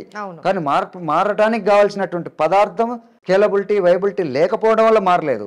ఇప్పుడు ఆ గ్యాప్ నేను ఫుల్ఫిల్ చేయడానికి చేస్తున్నాను. I proudly feel very soon నేను ఆర్థిక వ్యవస్థలో, దేశ ఆర్థిక వ్యవస్థ కావచ్చు, ప్రపంచ ఆర్థిక వ్యవస్థ కావచ్చు, ఇన్ఫ్లుయెన్స్ చేయగలిగే దాంట్లో ప్రధాన భూమిక పోషిస్తానని నేను I strongly believe. Not only one field, any field. అంటే కాన్ఫిడెన్స్ అనుకోవాలా? Yes, I will over confidence అనుకోవాలా? నో జస్ట్ మేము ప్రూవ్ చేస్తాను.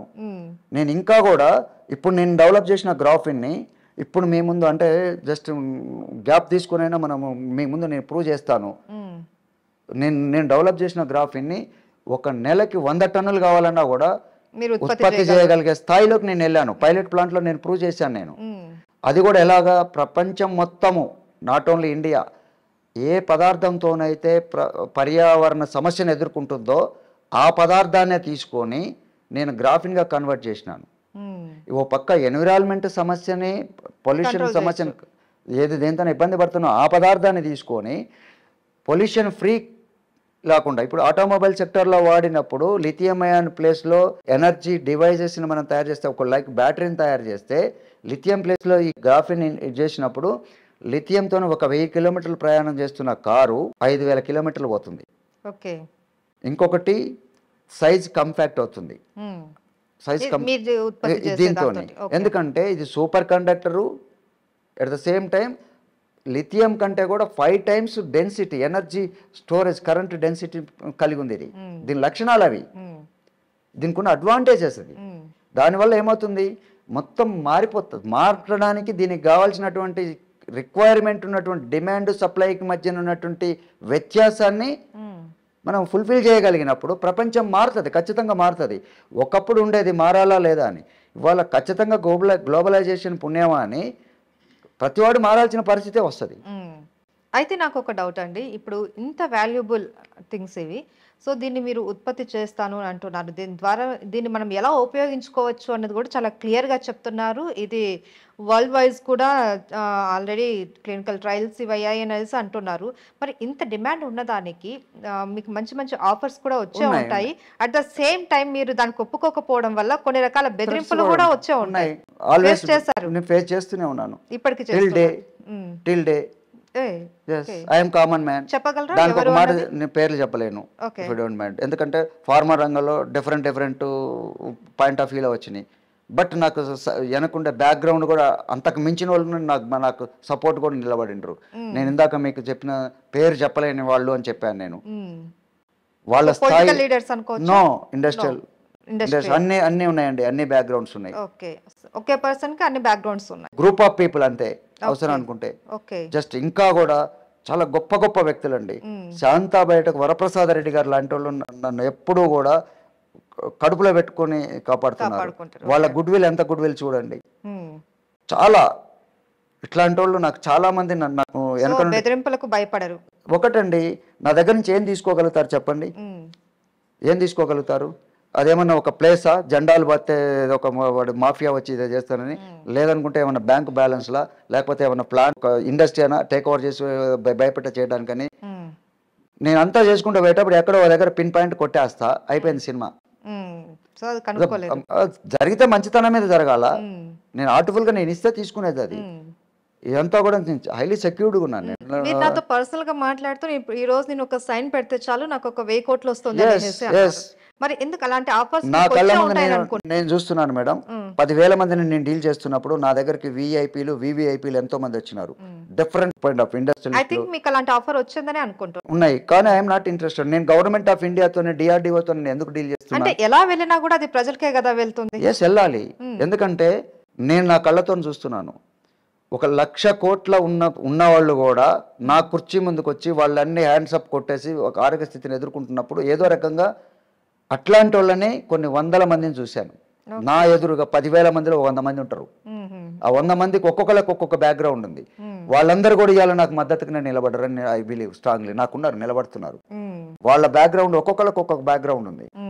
అంటే పొలిటికల్ పాయింట్ ఆఫ్ వ్యూలో కావచ్చు, కమర్షియల్ పాయింట్ ఆఫ్ వ్యూలో కావచ్చు, లేకపోతే పారిశ్రామిక రంగం కావచ్చు, జాతీయ స్థాయి అంతర్జాతీయ స్థాయి ఇన్ఫ్లుయెన్స్ చేయగలిగే పర్సన్స్ ఉన్నారు వాళ్ళు. నేను ఎవరి దగ్గరికి నేను పోవాలంటే ఒక 6 నెలలు నేను ట్రై చేసినా కూడా వాళ్ళ అపాయింట్మెంట్లు నాకు దొరకవండి. నేను అంత మామూలు మనిషిని. కానీ వాళ్ళ అవసరం వాళ్ళు నా దగ్గరికి వచ్చేటట్టుగా చేసింది. వాళ్ళకి నేను ఇచ్చిన పరిష్కారం. అపాయింట్మెంట్ ఇచ్చే స్టేజ్ లో ఉన్నారు. Yes, exactly. జస్ట్ లైక్ మీ మీడియాలోనే తీసుకుంటే, మీడియాలో ఉండే చైర్మన్లు కూడా నా దగ్గర వచ్చి కూర్చున్నారు. Top most satellite channels. Okay. I proud, I save. నేను పేర్లు చెప్పాల్సిన అవసరం లేదు, వాళ్ళకి తెలుసు. ఫైనల్లీ ఏంటి మీరు ఇప్పుడు ఏం చెప్పాలనుకుంటున్నారు? మీ తర్వాత స్టెప్ ఏంటి? ఇక్కడ ఈ ప్రాజెక్టుని ఇవాళ మీరు నా ఇంటర్వ్యూలు కానీ కొన్ని మీరు చూసి నన్ను ఇంటర్వ్యూ చేయాలని మీరు నన్ను ఇక్కడికి పిలిపించిన సందర్భంలో నేను ఇక్కడికి వచ్చినాను. అసలు వాట్ ఈజ్ కోటేశ్వరరావు? అసలు who is the Koteswararao? What is the Koteswararao project? అసలు ఏంటి? అసలు ఏం జరగబోతుంది? ప్రపంచానికి ఓపెన్గా చెప్తాము, ఏం ఇబ్బంది ఏం లేదు. I strongly decided it's completely projected first priority to dedicate the country. ఒకటండి, నేను వెళ్ళేటప్పుడు నేను ఒకటి మాత్రం స్ట్రాంగ్గా నమ్ముతాను. నేను ఒక స్ట్రాంగ్ డివోటీని కూడా. నెల్లూరు దగ్గర ఒక గొలగమూడ ఒక టెంపుల్ ఉంది. అక్కడ వెంకయ్య స్వామి అని ఒక టెంపుల్ ఉంది. అక్కడ ఒక మనిషికి చనిపోయిన తర్వాత గుడి కట్టి ప్రతిరోజు పూజలు జరుగుతాయి. 10,000 మందికి రోజు అన్నదానం జరుగుతూ ఉంది. ఎడ్యుకేషన్ ఇన్స్టిట్యూషన్స్ రన్ అవుతున్నాయి, హాస్పిటల్ రన్ అవుతున్నాయి, గోశాలలు రన్ అవుతూ ఉన్నాయి. ఇట్స్ లాట్ ఆఫ్ జరుగుతూ ఉంది. అక్కడికి పోయినప్పుడు నేను అనుకున్నది ఏంటంటే, ఒక మనిషి ఆయన ఏం చేసేవాడు కాదు, తను కూర్చొని ఒక దగ్గర కూర్చొని కామ్గా ఉండేవాడు, ఎవరికి ఏం హాని చేసేవాడు కాదు. అక్కడికి వెళ్ళినప్పుడల్లా నేను ఒక ఫీల్ అయ్యేవాడిని, ఏంది ఇలా ఆ భావం అర్థమయ్యేది. కానీ ఏకవాక్యంలో చెప్పాలన్నప్పుడు ఎలా చెప్పాలో నాకు అర్థమయ్యేది కాదు. ఒక సందర్భంలో నేను ఒక గ్రేట్ వర్డ్ చెప్తాను. The great director Trivikram Srinivas ఒక స్టోరీ చెప్పిండు. ఒక ఏదో స్టేజ్ మీద ఒక అమరావతిలో ఒక పెద్ద ఆయన అది ఇదని చెప్తూ, ఆయన ఏమి చేసేవాడు కాదు, తన పని తను తినేవాడు, పని చేసేవాడు, ఇలా ఉండేవాడు. కానీ ఎవరికి హాని చేయలేదు, ఎవరికి హాని చేయకుండా బతికినాడు. ఆయన అందరిలాగా ఆయన చనిపోయినాడు, అంతా జరిగిపోయింది అని. అందులో ఆయన చెప్పింది ఏంటంటే, ఎవరికి హాని చేయకుండా బతకడం కూడా చాలా కష్టము అని చెప్పిండు. ఆ వర్డ్ని నేను ఏకవాక్యంలో నేను చెప్పలేకపోయినా, కానీ అక్కడ జరిగిన భావాన్ని అర్థం చేసుకోగలిగినాను. భావం అదే ఆయన చెప్పిన దాన్ని అనుకని. కానీ ఏకవాక్యంలో త్రివిక్రమ్ శ్రీనివాస్ గారు చెప్పినంత, ఒక మాటల మాంత్రికుడు చెప్పినంత అందంగా నేను చెప్పలేకపోయినా. ఆ మాట విన్నప్పుడు నేను అనుభవించిన ఫీల్ చూసినాను. మనం చేయలేకపోవచ్చు, కానీ ఇక్కడ ఇంకొకటి ఉంది. ఎవరికి మేలు చేయని వాళ్ళకి ఇలా జరిగితే, ఒకవేళ మేలు చేస్తే ఏం జరుగుతుంది, 1,00,000 మందికి మేలు జరిగితే ఏం జరుగుతుంది అంటే, ఈ విశ్వం అంటే మనకు తెలిసినంత వరకు మన సామెత దీంట్లో కడితే గుడి కడతారు, లేకపోతే సమాధి కడతారు, అంతేనా? అంతే.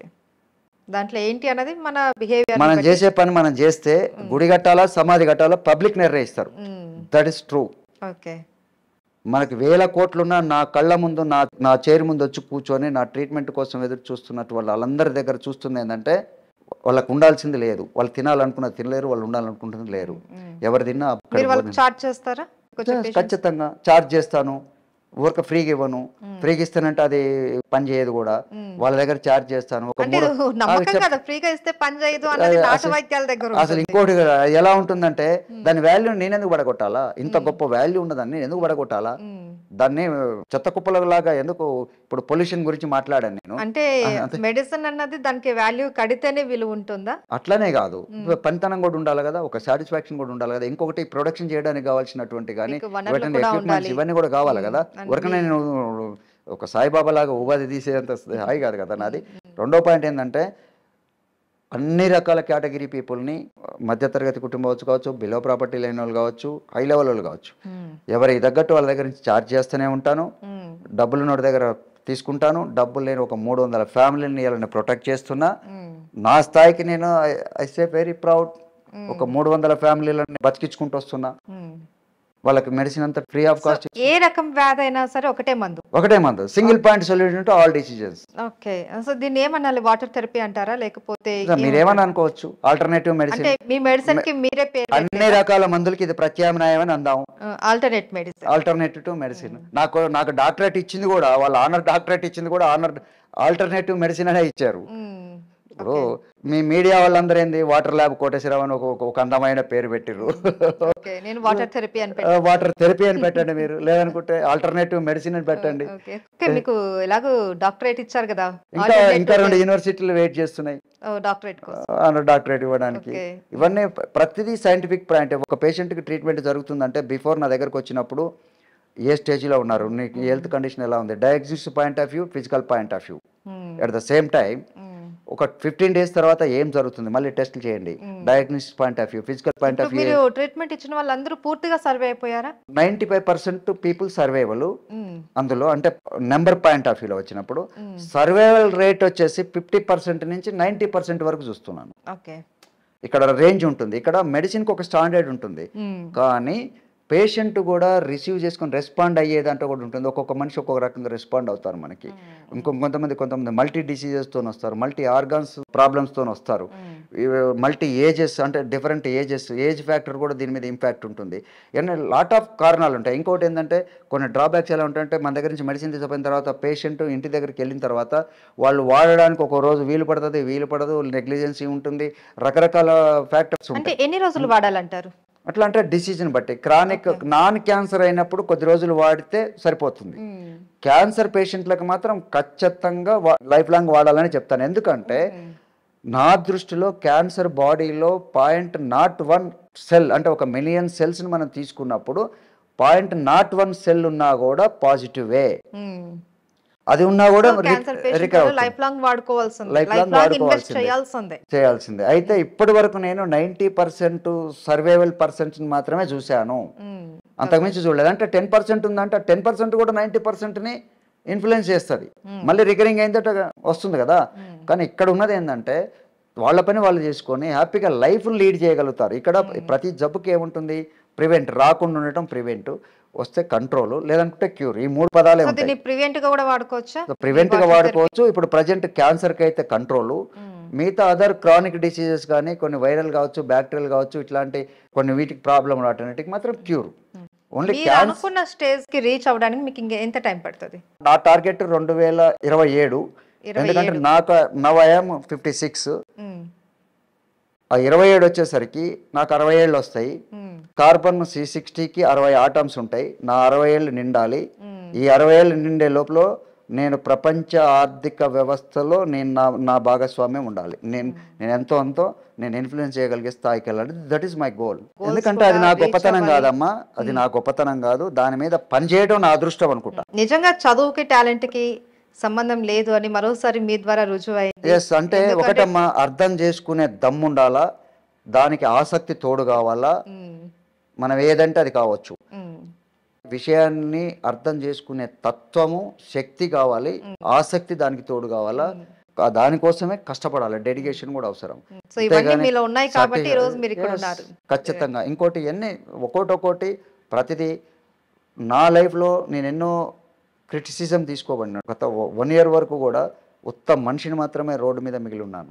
టిల్ ఈరోజు నేనేం చేయబోతున్నానో నాకు తెలుసు, దీని యొక్క ప్రభావం ఎలా జరుగుతుందో నాకు తెలుసు. ఎందుకంటే ఎండ్ ఆఫ్ ది డే ఏం జరగబోతుందో నేను ఒక విజన్లో చూసినాను. దీని భవిష్యత్తు ఏందో నేను ఊహించగలిగిన, దీని మీద పని చేసుకుంటూ వచ్చినాను. ఎందుకంటే రకరకాల సాంకేతిక పరిజ్ఞానాలను మనం పరిచయం చేసుకుంటూ వస్తున్నాం. ఎలాగంటే హార్డ్వేర్ అన్నాం, సాఫ్ట్వేర్ అన్నాం, ఆ తర్వాత బయోటెక్నాలజీ అన్నాం, ఇప్పుడు ఏంటి నానో టెక్నాలజీ. అంటే రకరకాల సాంకేతిక పరిజ్ఞానాలని మనం పరిచయం చేసుకుంటూ వస్తున్నాం. ఈ సాంకేతిక పరిజ్ఞానము నెక్స్ట్ వచ్చే 100 సంవత్సరాల వరకు ప్రపంచాన్ని మొత్తాన్ని శాసిస్తుంది. అందులో ఈ పదార్థము, ఈ టెక్నాలజీ అన్ని రంగాలు ఇన్ఫ్లుయెన్స్ చేయగలుగుతుంది. ఇంకా అట్లాంటప్పుడు నాకు అవకాశాలు ఎక్కువ ఉంటాయి. ఖచ్చితంగా నా స్థాయి ఎక్కడో ఉంటుంది, అందులో డౌట్ పడాల్సిన పని ఏం లేదు. నా కష్టానికి తగ్గ ఫలితం అంటే మనం కోరుకున్న దానికంటే అన్ని రకాలుగా వస్తుంది. నాట్ ఓన్లీ డెవలప్మెంట్ అనేది నాట్ ఓన్లీ మనీ, ఒక మనిషికి గుర్తింపు, పడిన శ్రమకి కావచ్చు, మనం చేసే సర్వీస్ పాయింట్ ఆఫ్ గుర్తింపు, దానికి కలిగిన గౌరవము, అది ఇంపార్టెంట్. డబ్బు అనేది వస్తూ ఉంటుంది, పోతూ ఉంటుంది. ఒక మనిషిగా నేను ఒక భారతీయుడిగా పుట్టినందుకు 140 కోట్ల మందిలో గుంపులో గోవిందలాగా కాకుండా నాకంటూ ఒక పేజీ ఉంటే దట్ ఈస్ గ్రేట్. ఆ పేజీ భారతదేశానికి, భారతదేశ సౌభ్రాతృత్వానికి కానీ, రక్షణకి కానీ, లేకపోతే అన్ని పాయింట్ ఆఫ్ వ్యూలో ఉపయోగపడితే ఇంకా గౌరవపడతారు. ఒక భారతీయుడిగా ఫస్ట్ ప్రయారిటీ భారతదేశానికి ఇస్తే. ఇంకొకటి కూడా నేను థింక్ చేస్తున్నా, ఎవరైనా నాతో టెక్నాలజీ పాయింట్ ఆఫ్ వ్యూలో సైన్ చేయాలని వస్తే, ఒక అంతర్జాతీయ స్థాయి కంపెనీ అయినా వాడు భారతదేశానికి రావాల్సిందే, ఇక్కడి నుంచే సైన్ జరగాల్సిందే. ఆ అంతర్జాతీయ స్థాయి మల్టీనేషనల్ కంపెనీ అని ఫర్ ఎగ్జాంపుల్ ఒక ఎలాన్ మాస్క్నో లేకపోతే ఇంకొకనో మనం ఊహించుకుంటే, వాళ్ళ గొప్పతనాన్ని ఊహించుకొని వాళ్ళ దగ్గరికి పోయి సాగిలాలబడే పరిస్థితి లేదు. భారతదేశం గర్వించదగ్గనే, భారతదేశానికి వాళ్ళు రావాల్సిందే. ఈ టెక్నాలజీ మనతో టైప్ పెట్టుకోవాలంటే ఇక్కడనే సైన్ జరగాల్సిందే.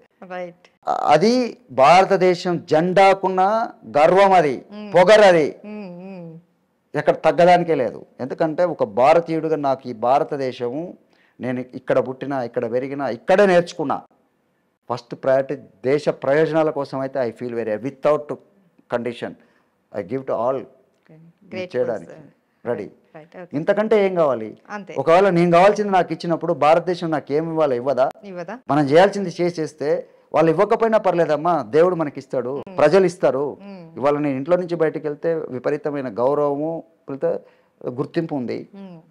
ఎక్కడికి పోయినా నాకు భోజనం పెడతారు, టీ ఇస్తారు, అన్నీ ఉన్నాయి. ఇంకేంటి? ఇంతకంటే కావాల్సిందేండి?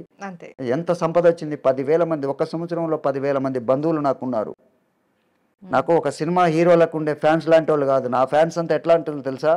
నేను బతికించుకున్న వాళ్ళు, చావు బతుకుల్లో ఉన్న వాళ్ళు నేను బతికించుకున్న వాళ్ళు. ఒక్క పేషెంట్ని బతికించుకుంటే ఆ ఫ్యామిలీ మొత్తం నాకు ఫ్రెండ్, నాకు ఫ్యాన్సే. నా ఫ్యాన్స్ అట్లాంటి వాళ్ళు.